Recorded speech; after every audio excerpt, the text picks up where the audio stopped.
யோகாம்பாஸில் இப்போ சாம்பார் பொடி, ரசப்பொடி, இட்லி தோசை மிளகா பொடி, பருப்பு பொடி அண்ட் டீடாக்ஸ் பொடி, டீடாக்ஸ் டீ பொடிங்கிறது கஷாய பொடி. இது எல்லாமே இப்போ தயாராக இருக்குது. உங்களுக்கு எல்லாருக்கும் இதோடைய கான்டாக்ட் டீட்டெயில்ஸ் டிஸ்கிரிப்ஷன் பாக்ஸ்லேயும் கீழேயும் கொடுத்துருக்கோம்.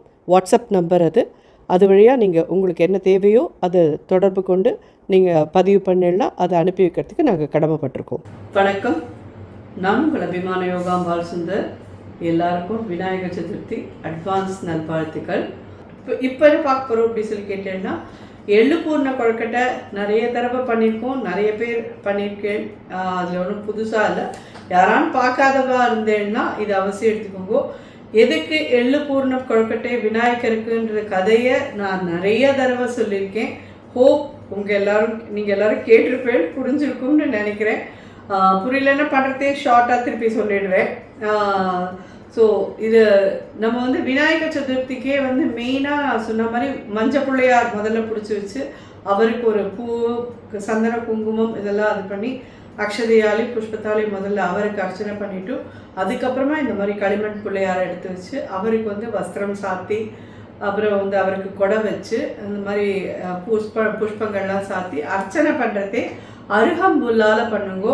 அருகம்புல்லால் எதுக்கு பண்ணணும் அப்படின்ற கதையை நான் உங்களுக்கு இன்னைக்கு மெயினாக சொல்லலாம் அப்படின்னு நினச்சிட்டுருக்கேன். ஏன்னா அதுவுமே நிறைய பேருக்கு தெரிஞ்சிருக்கிறதுக்கு சான்ஸ் இருக்குது. போன வருஷம் அவள் எதுக்கு விநாயகருக்கு நம்ம கொடுக்குறோம் அப்படின்ற கதையை பற்றி சொல்லியிருக்கேன். நானும் எனக்கு தெரிஞ்ச குட்டி குட்டி கதையெல்லாம் உங்களுக்கு சொல்லிட்டு தான் இருக்கேன். ஹோப் உங்களுக்கு இதெல்லாம் உங்காத்து குழந்தைகளுக்கு சொல்லறதுக்கு உபயோகமாக இருக்கும்னு நான் நினைக்கிறேன். ஸோ இப்போ இந்த அவுட்டர் அதாவது கொழுக்கட்டை மாவு, மேல் மாவு இருக்குது பார்த்தீங்களா, அது பண்ணுறதுக்கு எப்படி பண்ணுறதுன்னு பார்க்கலாம். இது என்னன்னு கேட்டீங்கன்னா, நல்லா பச்சரிசி மாவு. இது ரெடிமேட் மாவாகவே இருந்தாலும் நான் வாங்கி இது மாதிரி 1க்கு 2 பங்கு தண்ணி விட்டு ஒரு அரை மணிக்கிட்ட ஊற விட்டுருங்கோ. அப்போ தான் அது நல்லா சாஃப்டாக வரும். அப்படியே நீங்கள் வெந்நீரில் கொட்டி பண்ணினீங்கன்னா அது நல்லா வராது. இந்த மாதிரி கரைச்சிடுங்கோ. கரைச்சிட்டு ஒரு 1/2 அன் ஹவர் ஊற விடுங்கோ. 1/2 அன் ஹவர் ஊற விட்டுட்டு மிக்சியில் போட்டு ஒரு சுற்று விடுன்னு நல்லா சுற்று விடுங்கோ. அப்புறம் எடுத்துட்டு நீங்கள் அதில் என்ன மாமி அரைப்பட போகிறதா அப்படின்னு கேட்டீங்கன்னா அரைப்படாது. அது நல்லா ஒத்தா மாதிரி மிக்ஸ் ஆகிடும். மிக்ஸ் ஆனதுக்கப்புறமா நம்ம இதில் போட்டு கிளறி பண்ணினோன்னா இதுவும் நிச்சயமாக சாஃப்டாக இருக்கும், நல்லாவே வரும். ஸோ வாங்கின மாவில் வருமா அப்படின்னு கேட்குறவாளுக்கு இது கண்டிப்பாக எப்படி வரும். ஆனால் எல்லாத்த விட பெஸ்ட்டு நம்ம அரிசி, பச்சரிசியை நல்லா களைஞ்சு நல்லா ஒரு 2 மணி நேரம் ஊற வச்சுட்டு அதை நல்லா அரைச்சிட்டு நல்ல ஒரு பெரிய வடிகட்டி எதாவது இருந்ததுன்னா அதில் வடிகட்டி எடுத்துட்டு அதை நீங்கள் கலர்னீங்கன்னா, எதுவும் கட்டி முட்டிலாம் இருந்ததுன்னா அது கிழிஞ்சு தான் போகும். அது இல்லாமல் வடிகட்டிட்டு நீங்கள் அதாவது இந்த டீ ஃபில்டர்லேயே கொஞ்சம் பெரிய ஹோலோடு இருக்கும் பார்த்துருக்கீங்களா, அதில் வடிகட்டிடுங்க.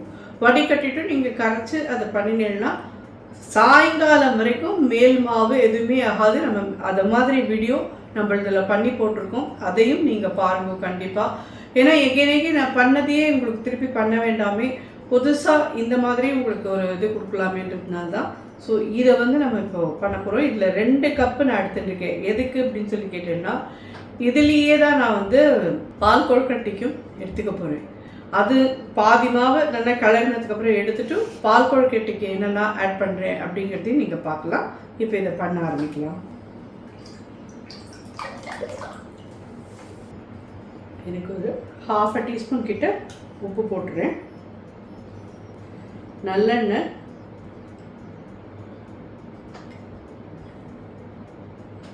ரெண்டு ஸ்பூன் விட்டுருக்கேன். நிறைய பேருக்கு ரொம்ப பிடிச்ச ஒரு கொழுக்கட்டை எதுன்னு கேட்டீங்கன்னா பால் கொழுக்கட்டை. ஆனால் அது ஒரு பெரிய ப்ராசஸ் அப்படிங்கிறதுனாலேயே அதை நிறைய பேர் எடுத்துக்கவே மாட்டா. ஒன்ஸினவேல் எப்பயாவது பண்ணுவா.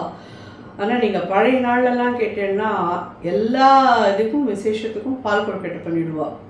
அவளுக்கெல்லாம் அதெல்லாம் ரொம்ப கைவந்த கலை. ரொம்ப கொழுக்கட்டை பண்ணுறதே இந்த நாளில் ரொம்ப கஷ்டமாக இருக்குது.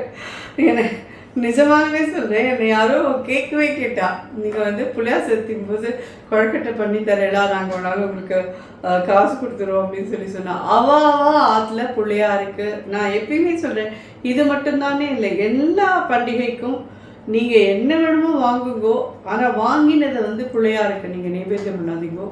உங்கள் கையால் நீங்கள் மனசார என்ன நைவேத்தியம் அவருக்கு இது பண்ணுறீங்களோ அதுதான் ரொம்ப விசேஷமே ஒழிய இது வந்து ஒன்றும் அதாவது யாரோட வைப்ரேஷன் எப்படி இருக்கும்னே தெரியாது. அதனால் ஐயோ நம்ம பண்ணுறோமே, அவளுக்கு பண்ணி கொடுக்குறோன்னு ஒத்துட்டோமே அப்படின்றதுல அவள் பண்ணினான்னா அதை போய் நம்ம நைவேத்தியம் பண்ணோன்னா கண்டிப்பாக அதெல்லாம் சுவாமிக்கு செட்டவே ஆகாது. அதனால் உங்களால் முடிஞ்சதுன்னா என்ன முடியுமோ பண்ணுவோம். இல்லையா ஒன்றுமே வேண்டாம், பழங்கள் வைங்கோ, பாலை வைங்கோ, அதை நைவேத்தியம் பண்ணுங்கோ போதும். எதுவாக இருந்தாலும் எல்லா சுவாமியும் ஏற்றுப்பா. நம்மளுடைய பக்தி மட்டும்தான் அவளுக்கு முக்கியமே ஒழிய நம்ம பண்ணி கொடுக்குற இந்த பதார்த்தங்கள்லாம் ஒன்றும் வந்து இல்லை, நம்மளோட இதுக்கோசரம் தான். ஒன்றே ஒன்று விஷயம், பிள்ளையாருக்கு நீங்கள் பண்ணுறதே கண்டிப்பாக ஒரு தேங்காய் உடைச்சி வைங்க. ஏன்னா தேங்காயோட இதுவே நம்மளுடைய தலை அப்படின்னு தான் சொல்லுவாள். அதனால தான் தேங்காயை வந்து அவருக்கு உடச்சி வைக்க, நம்மளுடைய அகங்காரத்தை உடச்சி அவருடைய பாதத்தில் வைக்கிறதா எல்லாரும் சொல்லுவாள். அதனால தான் தேங்காய் உடைக்கிறேன்னு வேண்டிப்பா நிறைய பேர். அந்த மாதிரி தேங்காய் மட்டும் அவருக்கு உடச்சி வச்சு இந்த நாளில் நைவேத்தியம் பண்ணிடலாம் கூட போகிறோம். அதனால் எல்லாருக்கும் எல்லாமே கஷ்டமாக போயிடுது. பழக்கட்டை கூட கடையிலேருந்து வாங்கி வைக்கலாம் அப்படின்னு நினைக்கிறான். நல்லா கெட்டியாகும், கட்டிக்கிட்டே இருக்குன்னு நினைக்காதீங்க. கொஞ்சம் நாழி ஆச்சுன்னா இது சரியாயிடும். ஒரு பங்குக்கு 2 பங்கு தண்ணி விட்டு கரைச்சி வச்சுடுங்க. இது ஊறித்தினாலே நல்லா வரும். இதெல்லாம் நீ முன்னாடியே பண்ணிட்டியே, நீ இதெல்லாம் அப்புறம் திருப்பியும் இன்னும் ஒரு 10 நாள் கழிச்சு பண்ண போறியா அப்படின்னு சொல்லி கேட்டேன்னா, அஃப்கோர்ஸ் யூஸ்வலி பண்ணுவேன். இந்த வருஷம் எங்கள் ஆற்றுல எந்த பண்டிகையும் இல்லை. ஸோ அதனால் உங்களுக்கோசரம் பண்ணுற இந்த இதுவே சுவாமிக்கு முன்னாடியே நைவேத்தியம் பண்ணிடுறேன், அவ்வளோதான். இந்த வருஷம் எங்கள் ஆற்றுல பண்டிகைலாம் இல்லாததுனால பரவாயில்ல. அதுவும் அம்பாளோட ஒரு இது.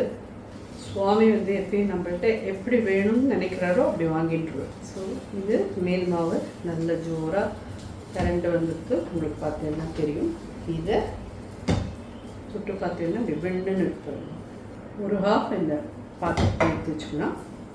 இன்னொரு ஹாஃப் இது வந்து பால் கொழுக்கட்டைக்கோசரம். இதில் 2 ஸ்பூன் நெய் விடுறேன், 2 ஸ்பூன் சர்க்கரை போடுறேன். இது வேண்டாம் அப்படின்னு நினைக்கிறவா அதை போட வேண்டாம், நாட்டு சர்க்கரை போட்டுக்கலாம் போட்டுக்கணும். அடுப்பை அணைச்சிடுறேன். அதே மாதிரி ஒரு 2 ஸ்பூன் தேங்காய். இது நல்லா ஆறினப்புறம் கையால் நல்லா பிசைஞ்சிடலாம். பிசைஞ்சிட்டு அதுக்கப்புறம் குட்டி குட்டியாக உருட்டி நம்ம இல்லை பாலில் போட்டோம்னா ஜோராக இது ரெடி ஆகிடும். கொஞ்சம் ஆறட்டும், இது பிசையலாம். நல்லா ஒரு இழுத்து பிசைஞ்சிரும்போது இதுக்கு வந்து ஒரு 1/2 லிட்டர் பால் விட போகிறேன். அதுக்கப்புறமா ஒரு 1/4 லிட்டர் கிட்ட தண்ணி விட போகிறேன். ரெண்டுமா சேர்ந்து அதுலேயே இந்த கொழுக்கட்டையை போட்டு வேக விடணும். நம்ம இந்த மாதிரி நல்லா பிசைஞ்சுட்டு இருக்கோம். எதுவும் கட்டிலாம் இல்லாத புஸ்கா மாதிரி எல்லா இடமும் மிக்ஸ் ஆகிடும். கையில் கொஞ்சம் நெய் கழிக்குங்க. சீடை குடுற மாதிரி சின்ன சின்னதாக எடுத்து பண்ணிடுவோம்.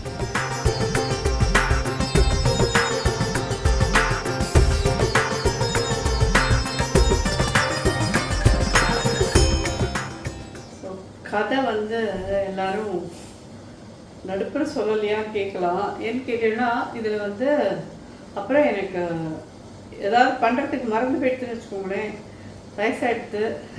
ஸோ நமக்கு வந்து மல்டி டாஸ்க்கெலாம் இப்போல்லாம் இது இல்லை, அதனால ஸ்கில் இல்லை. கதை கண்டிப்பாக சொல்கிறேன். முடிச்சுட்டு நைவேத்தியத்தையும் பக்கத்தில் வச்சுருந்து அனலாசுரனுக்கு கதை சொல்லிடுவேன். ஏன்னா அவருக்கு வந்து அருகம்புல் எதனால் அவ்வளோ விசேஷம் அப்படிங்கிறது. அருகம்புல்னால் வந்து ஒரு அத்திரி மகரிஷி எவ்வளோ ஒரு இது பயனடைஞ்சார். அவர் வந்து பெரிய விநாயகர் பக்தர். அவருக்கு எவ்வளோலாம் அதனால் பலன் கிடச்சிது அப்படிங்கிறது எல்லாமே நம்ம அந்த கதையில் பார்க்கலாம். இந்த மாதிரி சின்ன சின்னதாக சீடை மாதிரி உருட்டி போட்டுருந்தோம். ரொம்ப பெருசாகவும் இருக்காது, ரொம்ப சின்னதாகவும் இல்லாமல் ஒரு இந்த மாதிரி இருக்கட்டும். ஐ திங்க் இது ரெடி ஆகிடுது. புளியோரப்பா ஜோராக ரெடி ஆகிடுது. ஏன்னா இது வாசனை வருது, அந்த இது வச்சு நான் சொன்னேன். ஸோ கண்டிப்பாக நான் போடலை, எல்லாரும் இதில் பச்சை கற்பூரம் ஆட் பண்ணிக்கோங்க, நன்னாவே இருக்கும். அந்த பச்சை கற்பூரம் என்ன சொல்கிறது, தேங்காய் ஏலக்காய் எல்லாமே சேர்ந்து இதுக்கு ஒரு தனி வாசனை கொடுக்கும். கண்டிப்பாக எல்லோரும் பச்சை கற்பூரம் ஆட் பண்ணிக்கோங்க. அடுப்பை அணைச்சிடுறேன். இது நல்லா ஆறட்டும், அதுக்கப்புறம் நம்ம வேறு தட்டில் மாற்றலாம். ஸோ இது பால் கொழுக்கட்டைக்கு வேணுங்கிறது நான் ஒட்டி போட்டுருக்கேன். பால் காய்ச்சிட்டே இருக்கேன். ஒரு 1/2 லிட்டர் பால் காஞ்சிட்டு அதை எடுத்துகிட்டு வந்து அதில் இது போட்டுடுறேன். ஸோ எள்ளு பூர்ண கொழுக்கட்டைக்கு வெள்ளை நல்லா அலசிட்டு எடுத்துட்டுருக்கோம்.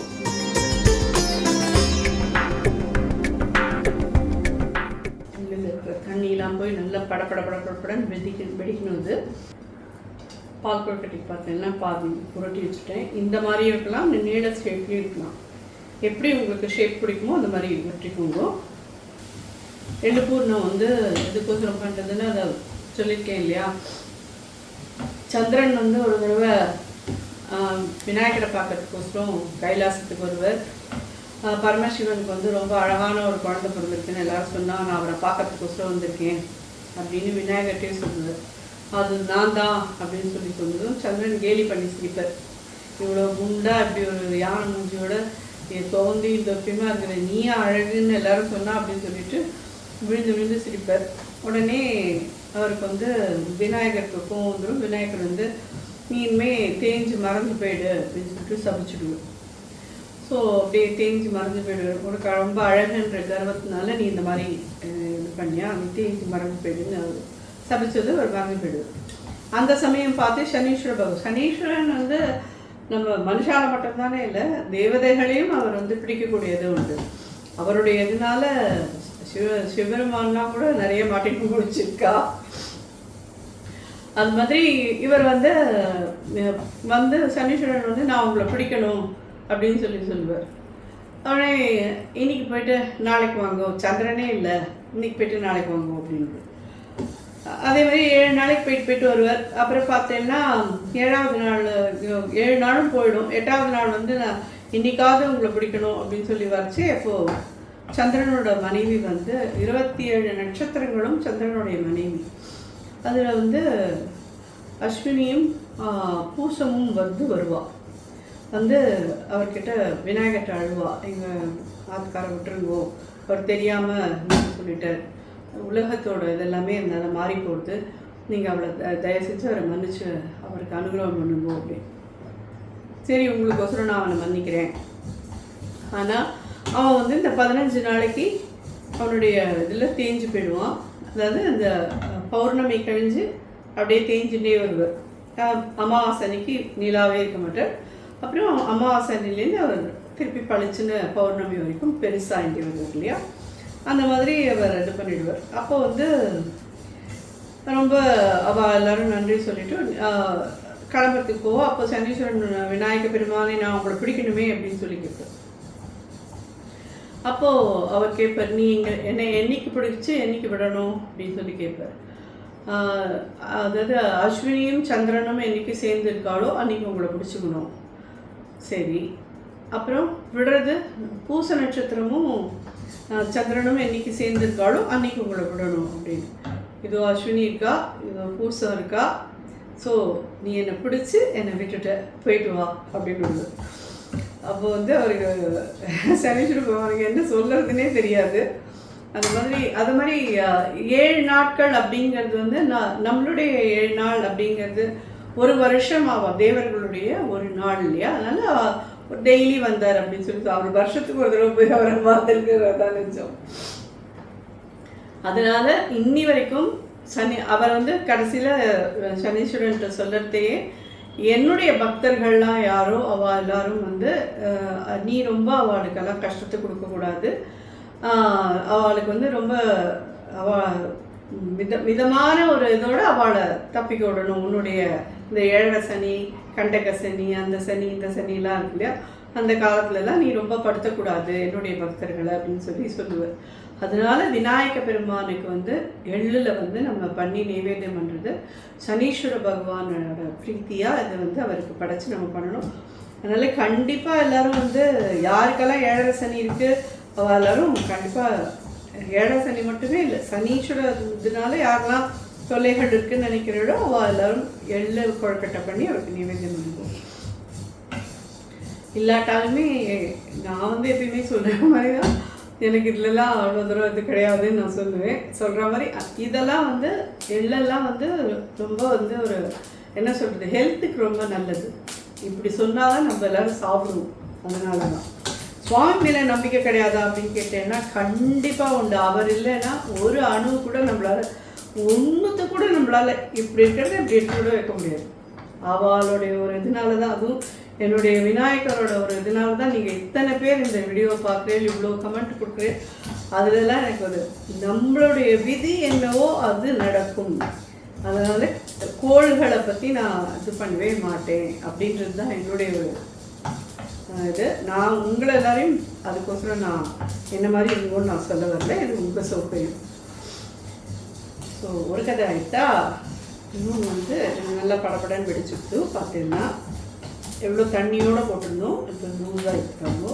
ஸோ இதை வந்து கொஞ்சம் நல்லா ஆற விட்டு பவுடர் பண்ணிவிட்டு இதோடு கூட நம்ம நாட்டு சர்க்கரையும் அதாவது நான் வெள்ளை பவுடரையும் வச்சு பவுடர் பண்ணிடுறேன். அதில் கொஞ்சம் ஏலக்காய் பொடியும் வச்சுட்டு குட்டி குட்டியாக உருண்டையாக பிடிச்சி வச்சுட்டு சொப்பு பண்ணி அதுக்குள்ளே அதை வச்சு வெயிட்டில் வச்சு எடுக்கணும்.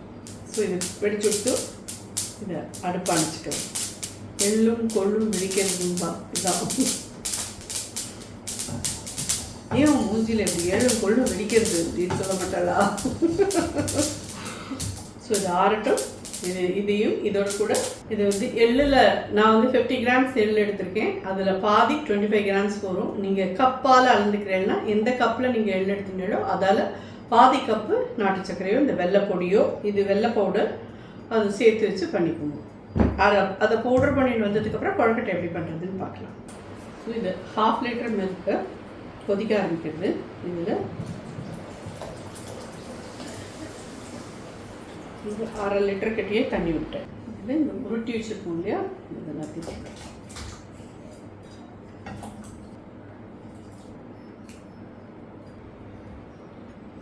நல்லா கொதிக்கட்டும். இது நல்லா வெந்து எல்லாம் மேலே வரும். அப்படியே இல்லை மீடியம் ஹையில் வச்சுருங்கோ. அடுப்பு ரொம்பலாம் பெருசாக இருக்க வேண்டாம், அப்படியே அடியில் பிடிச்சிருந்த மாதிரி போய்டும். அப்புறமா இது பார்த்தீங்கன்னா நல்லா கொதிக்க ஆரம்பிச்சுட்டு கொதித்து எல்லா கொழுக்கட்டையும் மேலே முதந்து வரும். அது வரைக்கும் நல்லா கொதிக்கிட்டோம். மீடியம் ஹையில் வச்சுருங்க அடுப்பை. அது பாட்டு கொதிச்சதுக்கப்புறமா நல்லா வெந்ததுக்கப்புறமா எப்படி சர்க்கரை போடணும் எப்படி இது போடணும்னு பார்க்கலாம். நம்ம முன்னாடியே வந்து வெல்லம் போட்டு நம்ம பண்ணியிருப்போம் நம்மளோட வீடியோவில். இந்த தடவை நம்ம வந்து சர்க்கரை போட்டு பண்ணுவோம். நல்லெண்ணெய் தொட்டு இந்த மாதிரி கட்டவரில் உள்ள கொடுங்க. இப்படி சைடெல்லாம் அமுத்தினெல்லாம் இப்படி கப்பு மாதிரி ஆகும் அழகாக.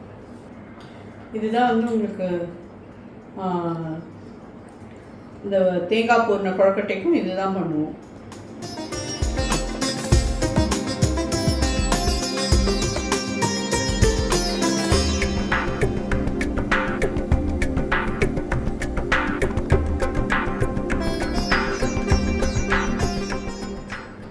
மாதிரியே எல்லாத்தையும் பண்ணி எடுத்துகிட்டு பார்க்கலாம். பால் நல்லா சுண்டிருக்கு, நேரம் வந்து மேலே வந்துருக்கு, பார்த்தாலே தெரியும் உங்களுக்கு. இன்னும் ஒரு 10 மினிட்ஸ் கொதிக்கட்டும். அதுக்குள்ளே இது நல்லா சுண்டிடும். அப்புறம் மேலே வந்து தேங்காய் பால் விட்டுட்டு மேலே நம்ம வந்து கொஞ்சமாக ஏலக்காய் பொடி எல்லாம் போட்டு சர்க்கரை போட போகிறேன் நான். இன்னும் இந்த தடவை வந்து நம்ம அப்படி வெல்லம் தான் எங்களுக்கு வேணும் அப்படிங்கிறவா நல்லா முன்னாடியே நீங்கள் வந்து எவ்வளோ மாவு எடுத்துட்டுருக்கீங்களோ அந்த மாவுக்கு ஒரு 1.5 பங்கு வெல்லம் எடுத்து தண்ணி விட்டு கரைச்சி கொதிக்க வச்சு நல்லா 1 ஸ்ட்ரிங் வர அளவுக்கு பாகாக்கி தனியாக வச்சு ஆற வச்சுக்கணும். அடுப்பை அணைச்சிட்டு தேங்காய் பாலையும் விட்டுட்டு ஏலக்காய் பொடியும் போட்டு எல்லாம் பண்ணிவிட்டு கொஞ்சம் நல்லா ஆறிடுத்தும் தெரிஞ்சப்பறம் இந்த வெல்லத்தை போட்டு கலந்து நல்லா எடுத்தீங்கன்னா ஜோராக இருக்கும். இல்லைன்னா கண்டிப்பாக இது திரிஞ்சு போகிறதுக்கு சான்ஸ் இருக்குது. தேங்காய் பால் சூடாக இருந்தாலும் இந்த பால் சூடாக இருந்தாலும் கண்டிப்பாக தெரிஞ்சு போகும். அதனால் ஜாக்கிரதையாக பார்த்து பண்ணிக்கோங்க. ஆனால் நம்ம அந்த மாதிரி பண்ணியிருப்போம் ஒரு தடவை, நீங்கள் அந்த வீடியோ வேணாலும் பாருங்கள். வெல்லம் போட்டு பண்ணியிருப்போம், ரொம்ப நல்லாயிருக்கும். அதுவுமே நம்ம பாலெல்லாம் சுண்டி கொழுக்கட்டை எல்லாம் மேலே வந்துடுத்து பார்த்தாலே தெரியும். இந்த பாலுமே உங்களுக்கு இவ்வளோ இதாக இருக்குது கெட்டியானதுனால. ஏலக்காய் பொடி ஒரு 1/2 டீஸ்பூன் போட்டிருக்கேன். சர்க்கரை,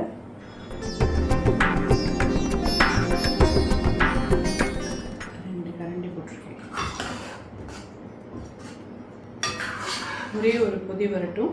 அப்புறம் தேங்காய் பால் விட்டோம்னா ரெடி. கெட்டியான தேங்காய் பாலை வச்சுக்கோங்க, ரொம்ப இதுவாக வேண்டாம். ஃபஸ்ட்டு பால், அதாவது ஒரு தேங்காய் உடச்சி ஃபஸ்ட்டு பாலை மட்டும் எடுத்து வச்சுருந்தோம். நல்ல பெரிய காயாக ஒரு காயை உடச்சி எடுத்துட்டீங்கன்னா போதும். ஒரு கொதி வந்துடுத்து அடுப்பை அணைச்சிடுறேன். தேங்காய் பால் சூடான பால் கொழுக்கட்டை தயாராகிடுது. நல்லா ஆறிச்சுன்னா இன்னுமே கெட்டியாகும், க்ரீமியாகிடுது. இந்த கன்சிஸ்டன்சி சரியாக இருக்கும். பார்த்தீங்கன்னா உங்களுக்கே தெரியும்.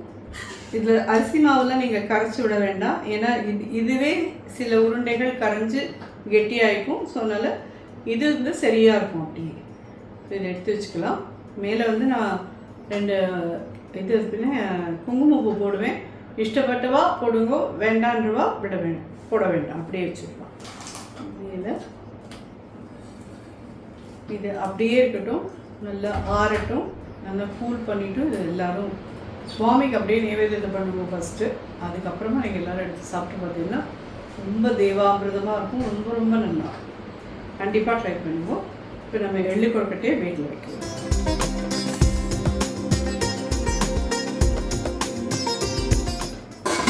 ஸோ இது நல்லா ஒரு 7 to 10 minutes ஆகட்டும். மீடியம் ஹையில் வைங்கோ. அது ரெடி ஆனதும் பார்க்கலாம். நம்ம வந்து அதுக்குள்ளே கதையை பார்த்துக்கலாம். இதான் சரியாக இருக்கும். ஏன்னா இதுவே இப்போ எனக்கு முடிக்கிறச்சே நான் சொல்கிற மாதிரி எல்லோரும் முடிகிறச்சே நீங்கள் டயர்டாகிட்டேன் மம்மி, நீங்கள் ஏன் டல்லாக இருக்கேன், நீங்கள் வந்து ஏதாவது மனசில் ஏதாவது ப்ராப்ளமா இப்படிலாம் கேட்பேன்.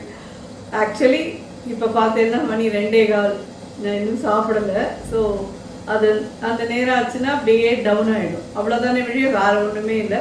இந்த மாதிரி எலாபரேட் வீடியோ எடுக்கிறதெல்லாம் ஒரு 2-2:30 மணிக்கிட்ட ஆயிடுறது முடியறது. அது எனக்கோ ஒரு பிடிவாதம். எல்லாத்தையும் முடிச்சுட்டு சுவாமிக்கு நைவேத்தியம் பண்ணிட்டு தான் இந்த மாதிரியான கன்சர்வேட்டிவ் இதெல்லாம் வச்சுட்டு இருந்தோன்னா அது அப்படி தான் கஷ்டப்படணும். அது எனக்கே தெரியும். ஆனால் அதை மாற்றிக்க முடியலையே யோகாம்பாவில். என்ன பண்ணுறது, பரவாயில்ல.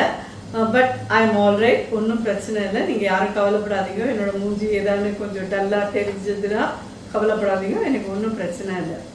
ஸோ இப்போ வந்துட்டு இந்த அருகம்புல் வந்து அவருடைய எதுக்கு ரொம்ப விசேஷம்ன்றது சொல்லலாம். விநாயக பெருமானுக்கு அருகம்புல்லை வந்து நம்ம எதுக்கோசரம் சமர்ப்பிக்கிறோம் அப்படிங்கிறத பற்றி நம்ம தெரிஞ்சுக்கலாம். ஒரு தடவை வந்து ஒரு அசுரன் இருக்கான், அனலாசுரன் அப்படின்னு பேர் அவனுக்கு. அவன் வந்து கடுமையாக தவம் இருக்கான் பிரம்மாவை நோக்கி.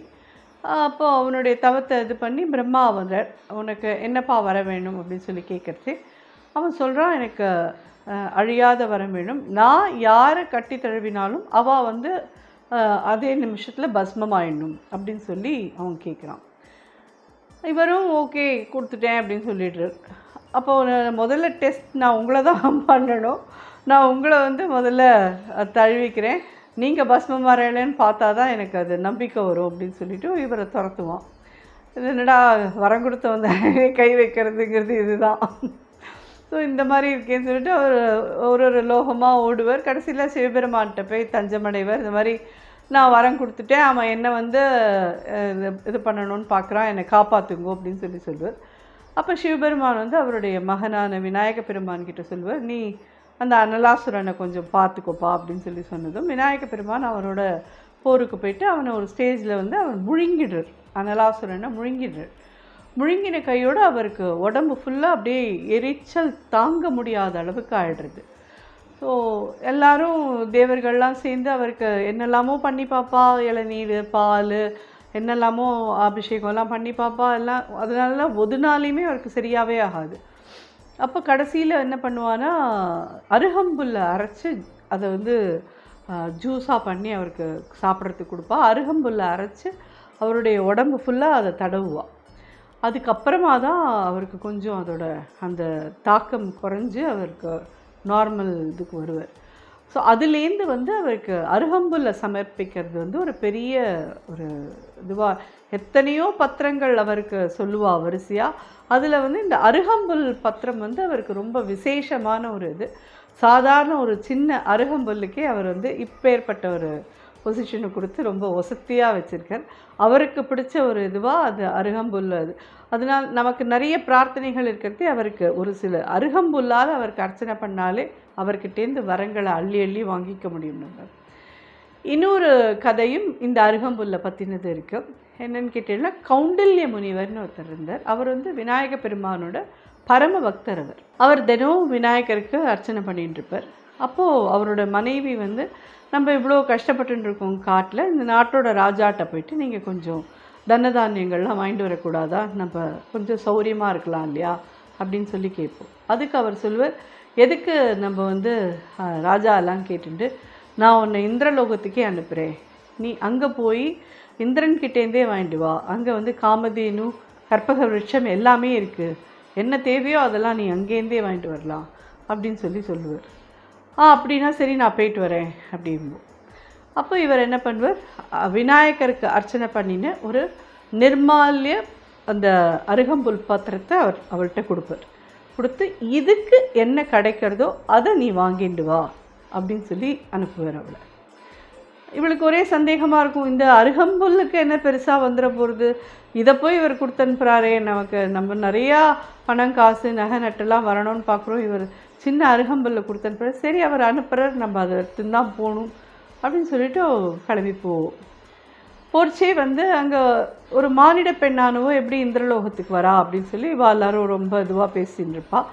அப்போது நாரதர் சொல்வார், அவள் வந்து கௌண்டில்ய முனிவரோட திருமதி. ஸோ அவள் எதுக்கு வந்திருக்கான்னு அவளை கேட்டு முதல்ல அவளுக்கு என்ன வேணுமோ அதை பண்ணுப்பா அப்படின்னு சொல்லி இந்திரன்கிட்ட சொல்லுவார்.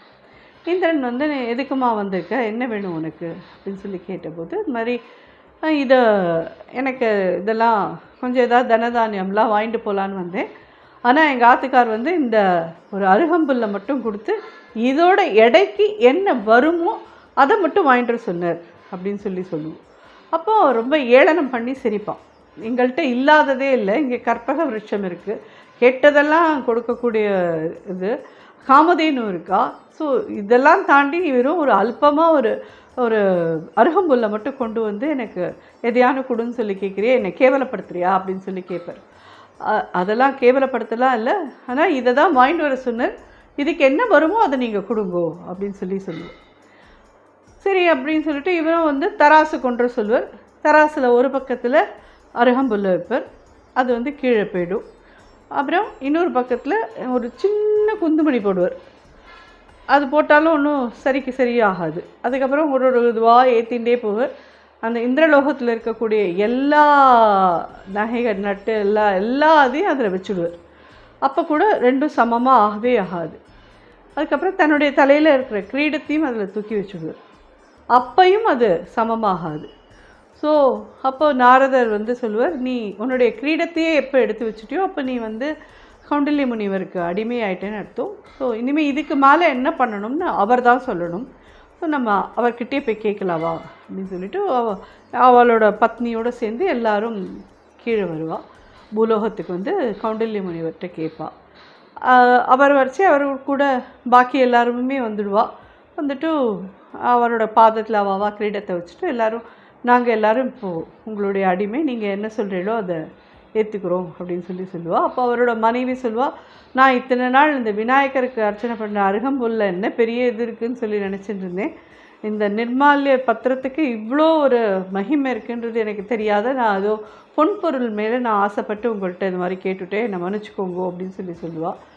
விநாயகர் நினச்சாருன்னா அவருக்கு கொடுக்க முடியாததே இல்லை, நமக்கு எல்லாமே கொடுப்பார். அதனால் ஒன்றும் இது இல்லை, நீ புரிஞ்சுக்கிட்டும் தான் நான் இதை உனக்கு பண்ண வச்சேன், வேறு ஒன்றுமே இல்லை அப்படின்னு சொல்லுவார். அட் த சேம் டைம் இவாள்கிட்டையும் யாருக்கும் அடிமை இல்லைப்பா, எல்லாரும் அவளோட ஆட்சியை நல்லபடியாக நடத்தின்னு நன்னா இருக்கும், நீங்களும் சௌக்கியமாக இருக்கும், நாங்களும் சௌக்கியமாக இருக்கும் அப்படின்னு சொல்லிவிட்டு அவளோட கிரீடத்தில் அவள்கிட்ட கொடுத்து அனுப்பிச்சிட்டு இந்த அருகம்புல்லுக்கான விசேஷத்தை பற்றி அவரோட ஒய்ஃபுக்கும் எடுத்து சொல்லுவார். அந்த இது நம்மளும் இன்றைக்கி தெரிஞ்சுட்டோம். இந்த அருகம்புல் எதுக்கு நம்ம விநாயகருக்கு சமர்ப்பிக்கிறோம் அதனால என்ன ஒரு இது அப்படின்றது, நீங்கள் எத்தனை புஷ்பம் சாத்திரேள் அப்படிங்கிறதெல்லாம் இங்கே ஒருவே இல்லை. நீங்கள் ஒரு 4 அருகம்புல்லால் அவருக்கு அர்ச்சனை பண்ணினேன்னா கூட போகும். அது ஒன்றும் பெரிய ஒரு செலவு கிடையாது. அருகம்புல்ங்கிறது எல்லா ராத்து வாசல்லையுமே கூட முளைச்சிருக்கும் உங்களுக்கு. அதை நீங்கள் எடுத்துன்னு வந்து வாஷ் பண்ணி நல்ல ஒரு தூய்மையான மனசோட விநாயகரை பரிபூர்ணமாக நம்பி அவருக்கு நம்ம அந்த அருகம்புல்லால் அர்ச்சனை பண்ணினோம்னா நமக்கு கிடைக்காத சம்பத்துகளே கிடையாது. அவ்வளோதான், சகல சம்பத்துகளையும் அவர் அருள்றதுக்கு காத்துருக்கார். கஜானனயுதம் கணேஸ்வரம் கஜானனயுதம் கணேஸ்வரம் ஸ்ரீ கஜானனயுதம் கணேஸ்வரம் ஸ்ரீ கஜானனயுதம் கணேஸ்வரம் அஜேந்திர பூஜித விக்னேஸ்வரம் அஜேந்திர பூஜித விக்னேஸ்வரம் கணாதி சந்நுத பத பத்மகரம் அஜேந்திர பூஜித விக்னேஸ்வரம் கணாதி சந்நுத பத பத்மகரம் குஞ்சரதஞ்சர சதுரசரகரம் குஞ்சரதஞ்சர சதுரசரகரம் குருகுகாக்ரஜம் பிரணவாகாரம் குஞ்சரதஞ்சர சதுரசரகரம் குருகுகாக்ரஜம் பிரணவாகாரம் கஜானனயுதம்